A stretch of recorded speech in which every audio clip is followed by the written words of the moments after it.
Hello and welcome to a timeless synchronicity reading for the Myers-Briggs type INTJ. My name is Brandon Curtis Demery. I'm an MBTI certified practitioner who has created this channel, Entpgathering, as a place for members of the MBTI community to experience tarot, to experience and understand astrology and numerology as it's connected to your cognitive function preferences of the INTJ, which are dominant function being introverted intuition, auxiliary function extroverted thinking, tertiary function feeling, and inferior function of extroverted sensing. You see here too, I have three other MBTI, which, if you didn't know, as an INTJ, you have access to. For example, did you know that this cognitive function stack of preferences you have as an INTJ have a opposite or shadow function stack, and that is of the ENTP. You also, as an INTJ, have a subconscious egoic stack, that of the ESFP, and then you have a superego stack of ISFJ. Now, about 3 years before I became certified as a practitioner, I did a deep dive into cognitive functions theory. And I'll preface this by saying I have not read one book, one page ever written by Jung. I took, as an ENTP, which is my best fit type, my reported type is INTP. I used my extroverted intuition, or shall I say, it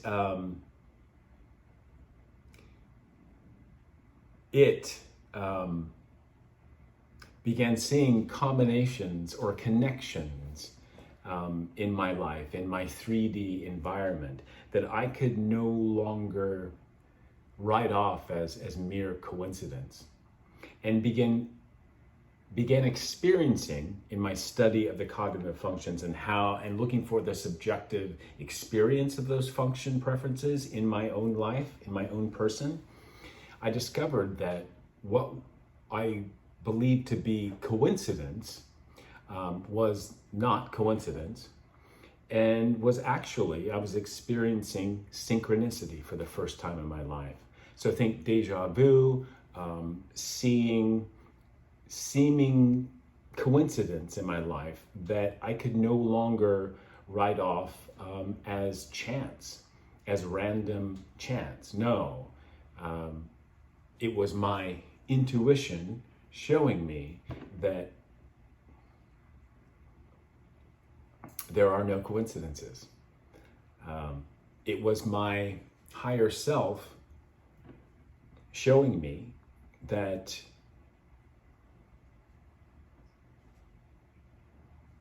I am not just, and as an INTJ, you are not just your egoic cognitive preferences. You have a shadow self, you have a subconscious set of cognitive functions, and you have a superego set of cognitive functions that you can gain access to.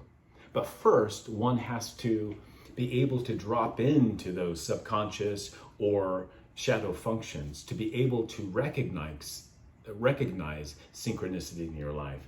Once you begin to see that there are no coincidences, and what you may have formerly written off as coincidence is actually synchronicity.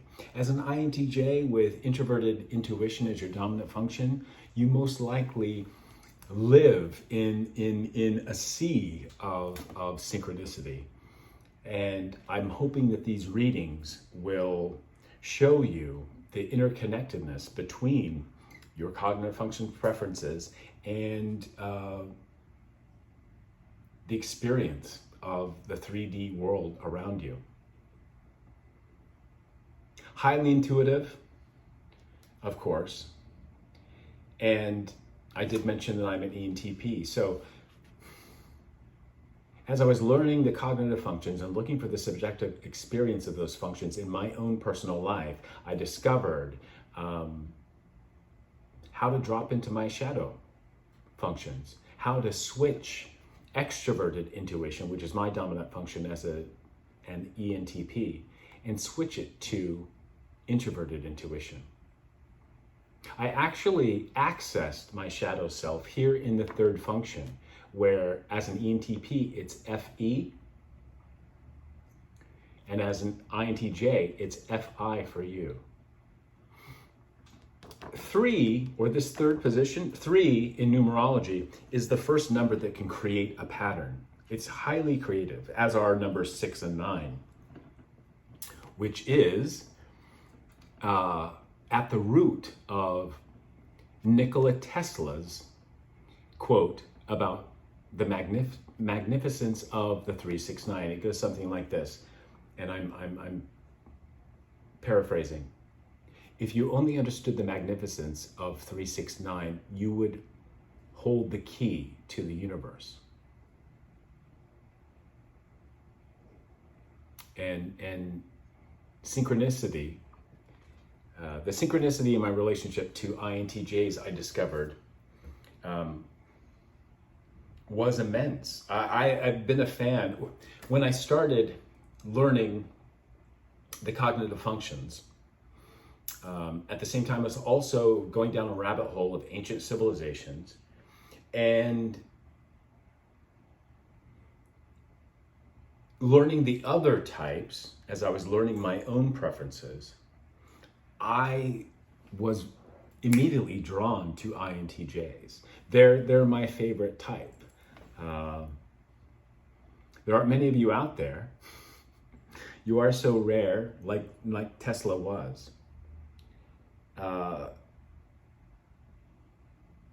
But then realizing, oh, my egoic cognitive function preferences as an ENTP are the opposite polarity energetically of the INTJ. And that's where I picked up that, oh, I'm drawn to INTJs. I'm attracted to them because I'm attracted to a part of myself that is in my shadow self. So one of the things that I consciously worked towards was understanding my subjective experience of my egoic preferences as an ENTP. And as an ENTP, I discovered I was using extroverted intuition, my dominant function, with my third function of extroverted feeling way too much. That combination of both extroverted energies made me codependent or dependent on the tribe, on the other, for a sense, an internal sense of belonging. And discovering that my shadow functions were that of the INTJ, and that the INTJs use FI, to break myself away from this codependency and this suffering of burnout. I mean, imagine all of that energy, extroverted intuition, which I find to be the most powerful energy, coupled with an auxiliary function of FE, was creating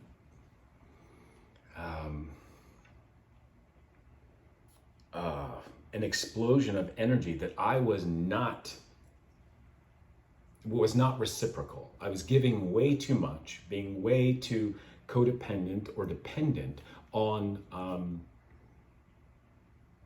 the outside world, rather than with my judging function of FE or feeling. I wasn't choosing myself over the tribe. FE is very much tribe energy, where FI is very individualistic. It's a function of that explains how you use that judging function, and it's introverted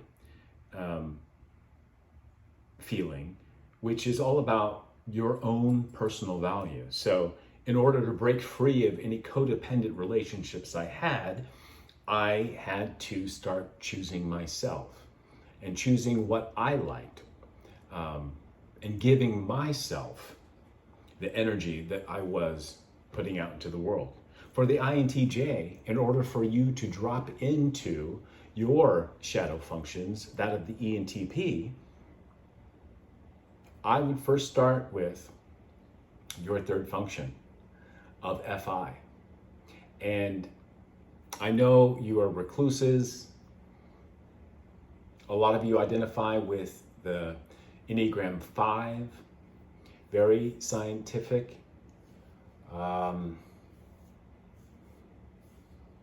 But there is a lack, and no shade when I throw this out here. There is a lack of connection with the tribe that an INTJ, if you consciously flex that third function of FI and put more of your attention on the values of the tribe, you'll find that you will change your auxiliary function of extroverted thinking into introverted thinking, and better able to organize the inside, to be able to see your own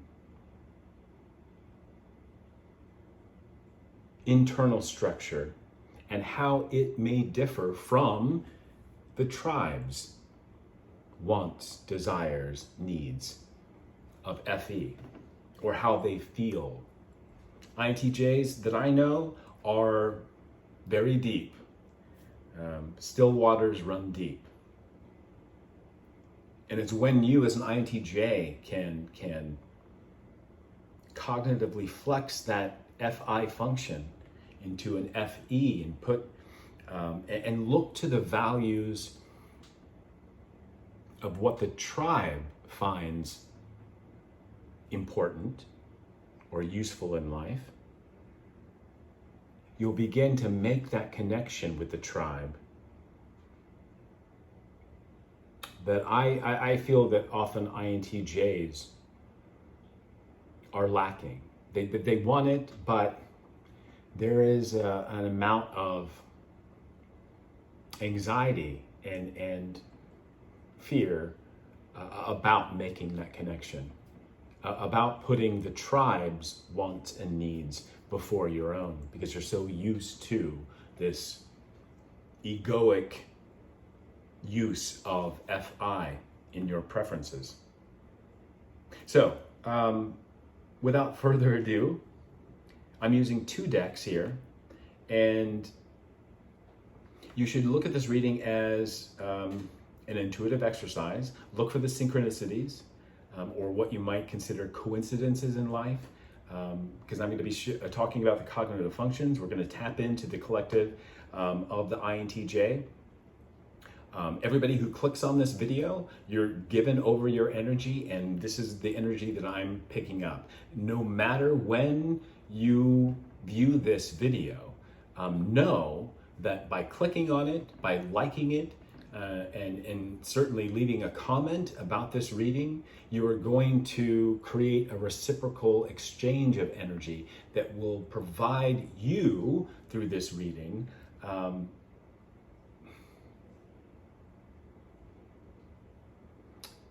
an accurate number of messages that could come through. Your challenge is to discern what resonates, or what is part of your timeline, what is part of your life right now, and leave what does not. So I think it's easy And this is a term that Jung coined, synchronicity. He also coined the term individuation, which is an ego death process. It's the hero's journey.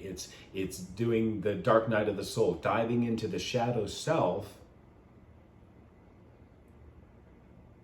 to retrieve those parts of us that weren't allowed to express ourselves or develop in our formative years. Our cognitive preferences are set, for the most part, by the age of 14. So I hope you, through this reading and readings to come, that you'll understand that these set of preferences are your ego. And that there is a way to drop into your subconscious, drop into your shadow self, and also identify when you move into your superego, when you're highly stressed and anxious, because you are so much more than just one type. You're a complex, beautiful, intuitive INTJ that is highly intuitive and uses intuition over logic. Carl Jung is an INFJ, or identified as an INFJ, as did Catherine Briggs. And her daughter, Isabel Myers, identifies as an INFP. All intuitive dominance, which means that intuition is either in the dominant or auxiliary position. So look for the synchronicities or the seeming coincidences in my talk and messages that come out about the cognitive functions.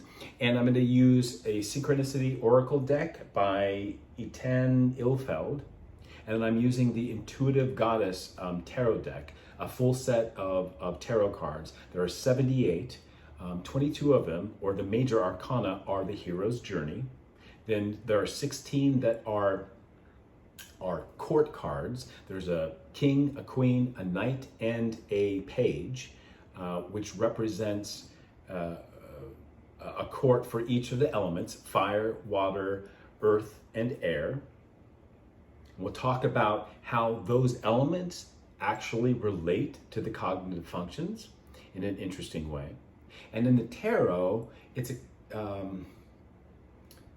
the way, tarot and astrology, Jung used himself as he was going through his individuation process, as he was developing it and writing about his subconscious exploration, dropping into his shadow self and healing the inner child. The tarot combines numerology with astrology, and here at Entpgathering, and through the work that I do with my clients, I combine cognitive functions theory with those seemingly disparate typology systems. They're all very much related. And you might even identify as a practitioner or user of the so-called Enneagram. We'll talk about that. That's certainly related to two things: numerology, but no, it's mostly related to, and this is a fact, the 9 numbers of the so-called Enneagram are actually the first 9 signs of the zodiac, or the first 9 houses of your natal astrological chart. That's the truth. Whether or not Oscar Charles knew that, I'm unsure. Tapping into that, I feel that he wasn't a fraud. He probably discovered the symbol of the Enneagram, and I don't know what MBTI he may have been, but intuitively created a system based off that symbol that is very accurate. Don't get me wrong when I referred to the so-called Enneagram. I'm not dissing it. I think his work in bringing it to the United States and people like Russ Hudson and Don Riso and Helen Palmer and all the great Enneagram writers and authors and practitioners, teachers,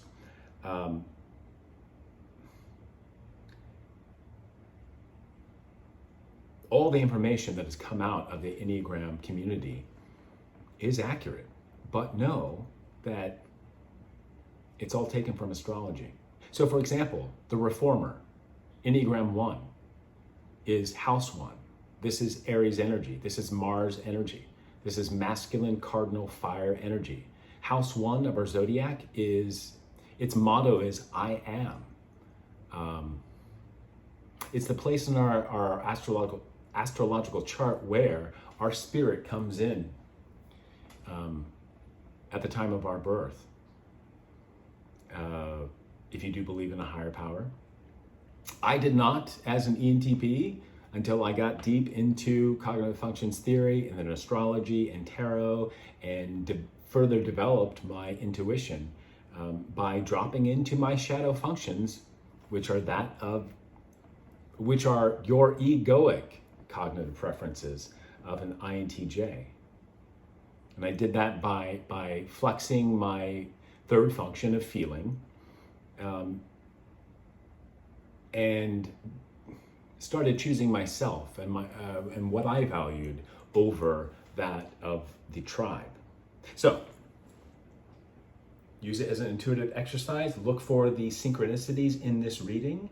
And if you don't know your astrological chart, what planets are in what houses, don't worry about that right now. What I'm going to do is I'm going to pull 3 cards from the Synchronicity Oracle deck. We're going to look at the first 3 chakras, because these are important chakras, energies that need to be balanced in order for you to move into your heart chakra, your throat, third eye, and crown chakras. We'll talk more about that. And then I'm going to use the Intuitive Night Goddess Tarot, a full tarot deck, and we'll look at your 7 chakra energies and what may be going on there. And then I will pull 4 cards and look at what energy and what you might be going through in your dominant, auxiliary, tertiary, and inferior functions. I'm so happy you clicked on this. Please like it if this resonates. Take only what resonates. Don't force all the messages that come out into your own timeline.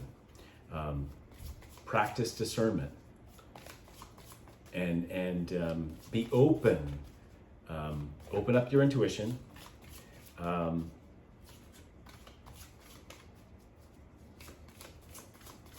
And be open to the messages that come through, the synchronicities that you may find. But again, this is a collective general reading for all INTJs. You click on this. Thank you. And not everything is going to resonate with you because it's not yours. This is a collective energy. And one who's done the individuation process, one who's done shadow work, you'll know. And we all have, whether or not we know it, done some shadow work. We have to dive into our shadow self for healing purposes and also to better understand our own intuitive capabilities.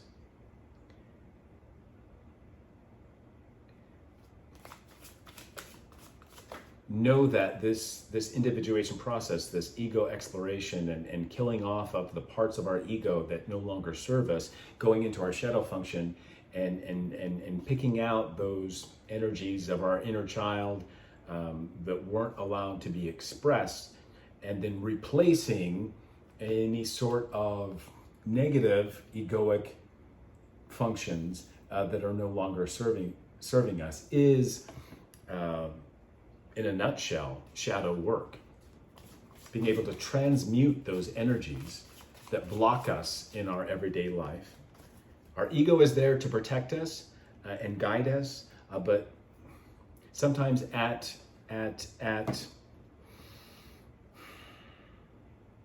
sometimes places us at a disadvantage because we're too much in our head, our ego, thinking way too much or feeling way too much, and being triggered in a crazy loop that doesn't allow us to get rid of that mechanism that is causing this loop.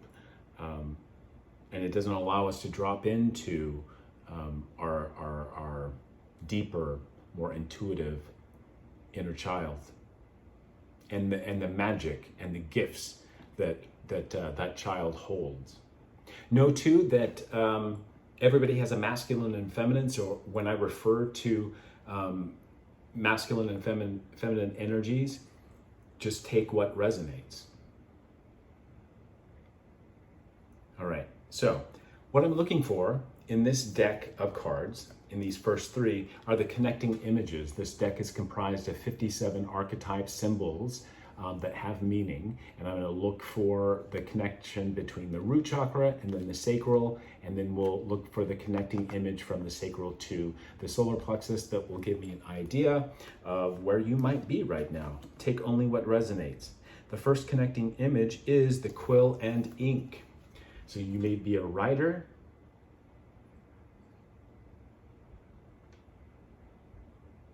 a studious individual,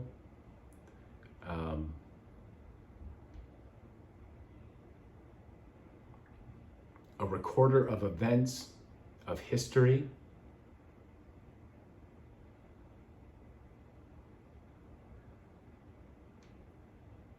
of tradition,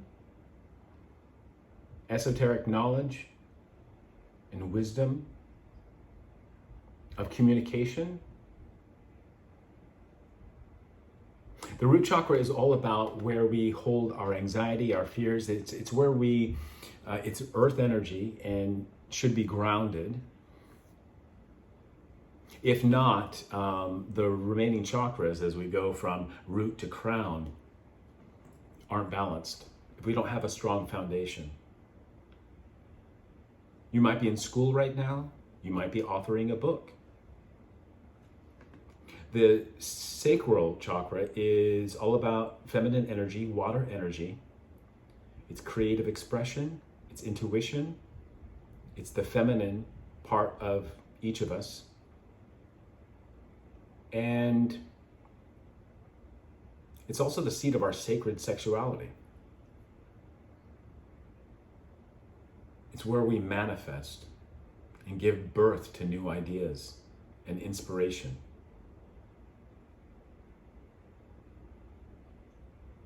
So I see a strong connection between your root and your sacral right now.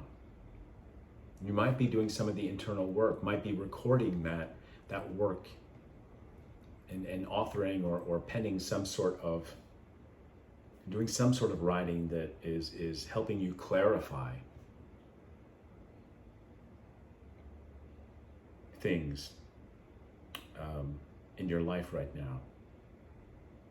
And the connecting image from the sacral, feminine water chakra is connected to the solar plexus, masculine fire energy. Solar plexus is how we express ourselves. It's the light that we give out to others, and they see us as expressing this energy.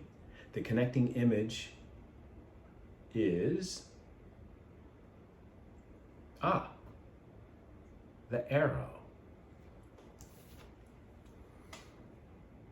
This is direction. This is swift air energy.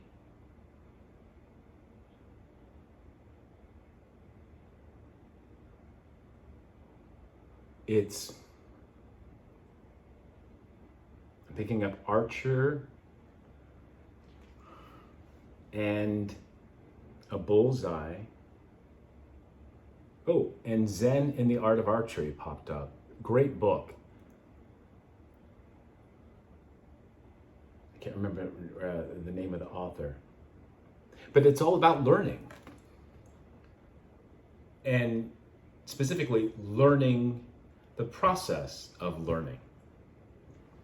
It's a story of a Westerner who travels to Japan to study with a well-known master of archery who, in I think months that they were working together,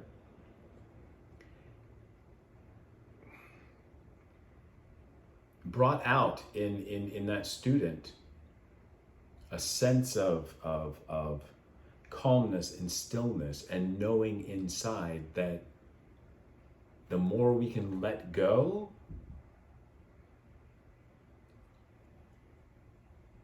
in taking action to hit the bullseye, and simply surrender to relaxation in the body and in the mind and in the spirit, and with proper form and structure, learn how to do away with anything that gets in the way of being in that state of alignment, where more often than not, you can hit your target in whatever intentions you set out into the universe. All right. With that said, let's take a look at the tarot. I'm going to pull 7 cards, one for each chakra, and then I'll pull 4 cards to look at what messages are coming through the cards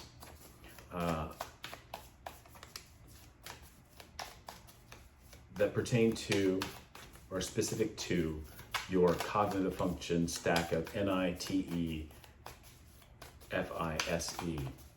So can I see root chakra energy? If you don't know your astrological chart, you don't know your sun, moon, rising, and all the other planet signs, go online, input your information, and get that information. It will be useful as a reference as you use these readings, as you use these intuitive exercises. I will have more coming for the INTJ. In fact, you are the last I've done of the intuitive dominance. There are 8 of us. Half of the MBTI are intuitive dominance. Root chakra energy, please. Thank you. Got 3, the first 3. That's good. The Empress, card number 3, root chakra. Feminine energy of the major arcana. The Empress is Venusian energy, as is associated with the sign of Libra. You might be a Libra. And if you're a masculine, for example,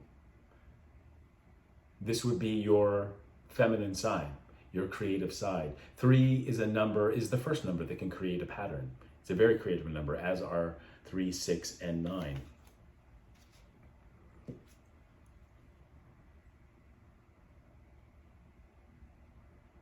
Any other messages? This is a very abundant place to be, very fruitful. It's that feminine energy that can give birth to new things in the material world. Like a book, or learning archery, or any task, or practice. 5 of Wands, Leo energy. Minor arcana would indicate competition, Leo rules the 5th house, which is about entertainment, how we and what we entertain into our person. It's about passion.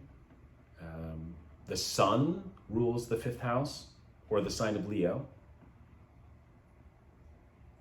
It can also be an internal struggle with ego or passion. And 5 is a number of change. This is in your sacral chakra.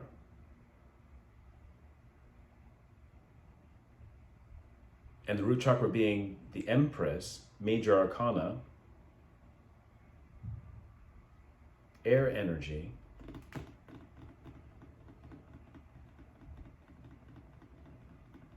Libra is ruled by the planet Venus. Venus also rules Taurus.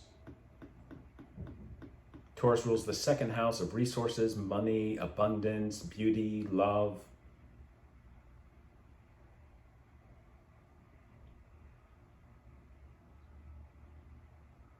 You might be stepping away from some sort of competition you have with friends, family, and others. Or you are currently working to change through this Empress energy of manifestation your own passions in life. All right, solar plexus energy. This is how we express ourselves. It's masculine, fire energy. Queen of Swords, more air energy. And this time it's a court card. So this is Aquarius, Libra, Gemini energy. The feminine thinker, if you will. Swords represent intellect, communication, thought, action as well, but of a mental action that doesn't rely on emotions to make decisions. Very fair, empathic, but more logical and objective and closer to the truth than sometimes our emotions confuse. Well, let me show you. Again, 5 of Wands in this card.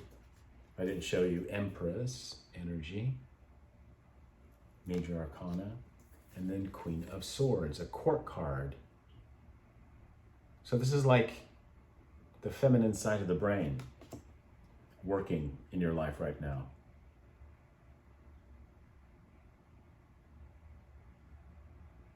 And I'm sensing a connection between the arrow and the quill and ink. You're very logical as an INTJ.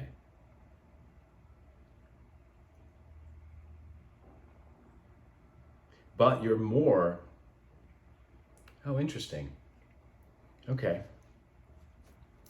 You might be doing some shadow work, this Empress energy. You might be using TI as your auxiliary function, and that would be the function of the ENTP. So you're doing this internal work, this 5 of Swords work of passion and internal expression and intuition. Fire is intuition. And you're applying more TI in your life, which is great because when you can cognitively flex any of your egoic preferences as an INTJ, you are dropping into either your subconscious or your shadow self, doing some work, some study with this quill and ink, and hitting the bullseye too. All right, in the heart space, heart chakra, the universe, world card. This is very grounding. The world card is a major arcana card representing the sign of Capricorn, which is cardinal earth energy. Capricorn rules the 10th house of the zodiac, which is the first house of the collective. It's about the public's view of you and what mark you leave in the 3D world. The 11th house would be a collective conscious energy. It's about humanitarianism, philanthropy. It's ruled by Aquarius. We're leaving the age of Pisces into the age of Aquarius, which is air energy, fixed air energy. And the world card is a combination of all the 4 fixed signs. So Scorpio, Taurus, Leo, Aquarius. Great balancing, great power and authority in the world card. It also indicates major ending of cycles. Capricorn is and the 10th house are ruled by the planet Saturn, which is the bringer of karma, and also represents time and universal time, which is time truly is an illusion, but at the same time, there is a past, there is a future, but they can only be properly manipulated or entered into. We can literally time travel if we stay in the present moment, grounded in the present moment. Then we can look back. We can travel back in time, unpack the lessons learned there, and then use that information in the now to manifest a new future, which you're doing here with the Empress. So a cycle, major cycle of life has ended for you, and all endings indicate a beginning. So let's find out what's going on in your throat chakra. Wow. Another major arcana, Virgo energy, mutable earth energy in the Hermit, here entitled introspection. 9 is a number of personal completion. Virgo rules the 6th house, which is all about the mind-body connection. This is about going in, which you have been doing. Or you've wrestled with your passions and any competition in the outside world. You've been very logical and fair about it with the Queen of Swords. And that has ended a cycle of alchemy, transmutation that you've been working on, and it's placing you into a sage-like knowing of the interior world. It's beautiful. 3 major arcanas so far. 3, 21, and 9 are numbers that may be significant. You may be a Virgo.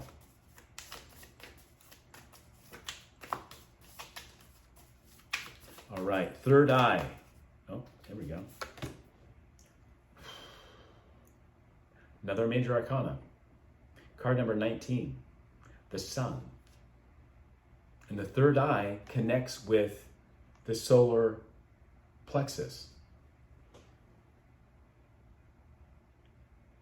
Solar plexus, how we express ourselves, works together with the third eye chakra. Intuition, fire energy. This is Leo energy. Leo rules the 5th house. The Sun rules the sign of Leo. It's a luminary body.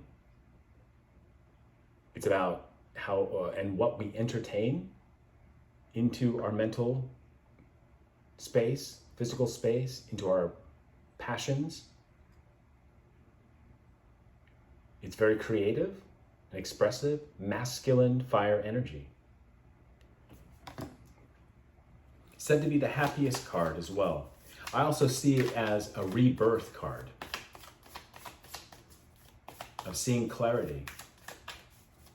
Sometimes, if the Sun card's energy is too bright, it blinds us to the truth.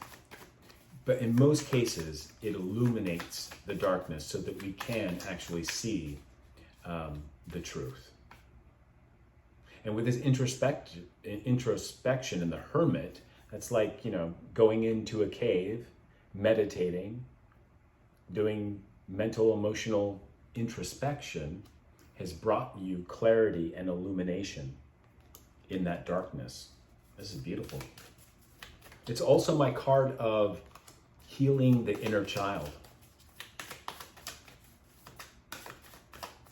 With this Empress energy in your root chakra, you've learned, it looks like you're learning, have learned in this recent cycle to do just that, nurture your inner child and provide a lot of healing in the process. This is beautiful.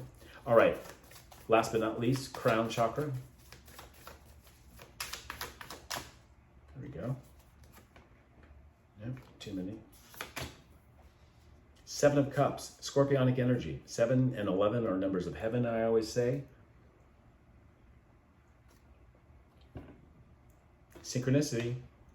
And there have been many so far, but I just said 7 and card number 11 are numbers of the higher self, or the universe, or heaven.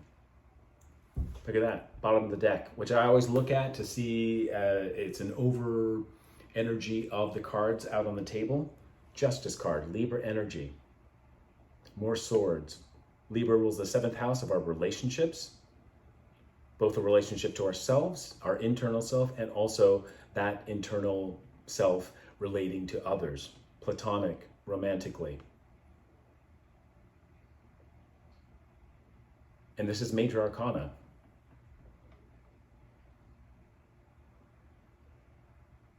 I think this introspective work that has shown you all the different parts of yourself, here seen in the 7 of Cups. Scorpionic energy is transformative. It rules the 8th house, which follows the 7th house of Libra. If Libra is, and the 7th house is about relationships, the 8th house, Scorpionic energy, is actually about intimacy and the relationship of trust that we have with ourselves and others, to be vulnerable. It's fixed water, so it's still water that runs very, very deep. Sometimes the card of illusion, but here, with all the cards preceding it, and then justice at the end, I think you have dove into the internal self, into the shadow self, and retrieved a lot of gifts and options that were there with your inner child. And here in the crown, coupled with the 5 of Wands, masculine fire energy, and then you have feminine water energy in Scorpio. There's a nice balance of masculine and feminine, and whatever competition you were having with your egoic self or with others, and doing that deep dive in your solar plexus, cutting away anything that is impeding like a nice flow and functioning of your egoic cognitive preferences, has created space for you to then choose what you're going to replace that you cut out in your ego. You're going to replace it with the gifts of your inner child and your inner dreams and wishes. It's a card of options.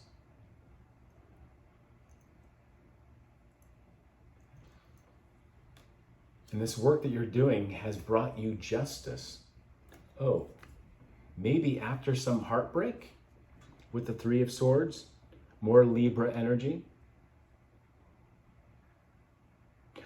Or you're leaving behind any sort of mental activity concerning affairs of the heart.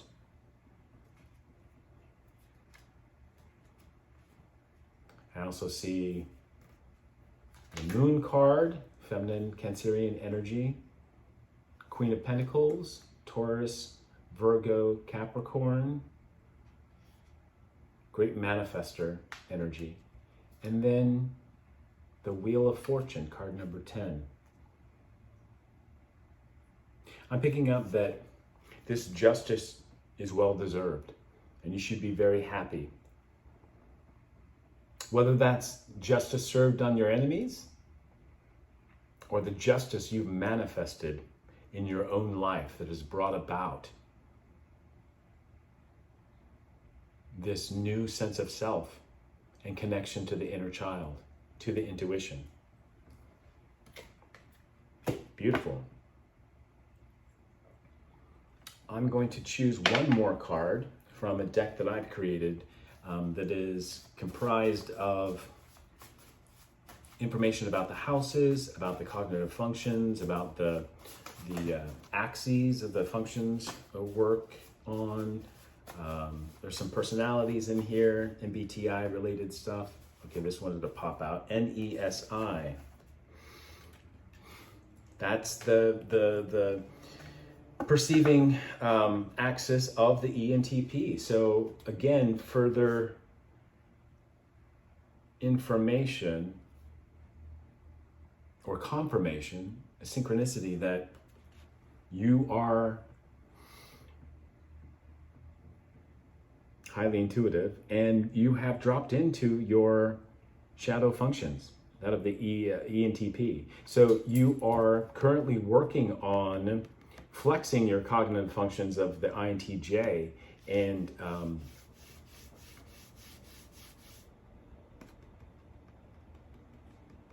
adopting the vision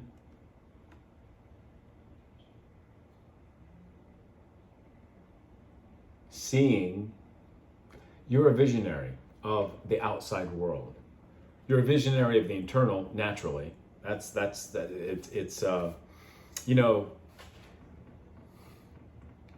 Einstein was an INTP and ENTP. And there's a quote out there, and it's known that the person he most admired in the world at the time was Tesla, because he understood that intuition is very powerful, especially when it can be turned inward and really tap into that intuition. Brings a lot of synchronicity and magic out into the world, into the life of Einstein. He admired Tesla a great deal. And it makes sense because they were each other's shadow selves. Well, I hope you enjoyed this reading. I hope you got some confirmation and experienced synchronicity in this reading, in the information that I gave out. I hope you learned something about how to flex your cognitive functions in a healthy way. I hope these messages served as healthy, conscious triggers for you so that you can continue the alchemical work and the shadow work that you are obviously doing. This internal introspection, ending old cycles of the old, of what no longer serves you, and moving into a future, manifesting a future of options and illumination and justice in your life. So if this did resonate with you, I'd appreciate a like. Certainly, I would be honored if you subscribe. And know that more readings, MBTI related, INTJ related, are coming. And I've already posted on my site this same reading for the ENTP. So you might go check that out and further develop the relationship you have with your shadow self and inner child. Thank you. And I'll see you in the next reading.